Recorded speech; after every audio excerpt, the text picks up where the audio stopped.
What's up YouTube? My name's Jake and this is Fail Forward. Today we're going over how to make a Shopify account. Quick and simple. Let's get right into it. I'll meet you at the next screen. Alright guys, so you'll just type in shopify.com and it'll pull you this up. You just hit Shopify. If you want to support the channel, you do get a 3-month free trial. It's going to be in the description below. You can go ahead and use that. It's going to be my affiliate link, full transparency. Anyways, moving on, you'll hit start for free. And it will bring you to this page. It says start your free trial, get 3 days free, then 3 months for just $1. Use your preference.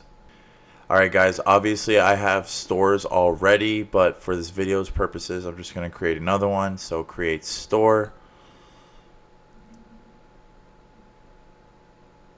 Alright, so you'll basically pick your plan here, but you can do this later because you're technically on a 3-day free trial right now.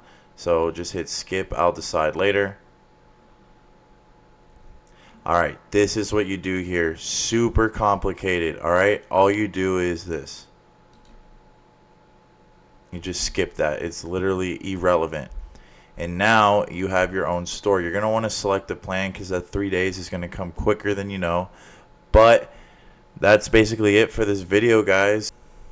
Thanks for making it to the end of the video. Now you have a Shopify account set up quick and easy like I promised. Again, if you want to support the channel, use the link in the description. It comes with a 3-month free trial. And if you like the content I'm putting out, please like, comment, and subscribe. And I look forward to seeing you in the next video.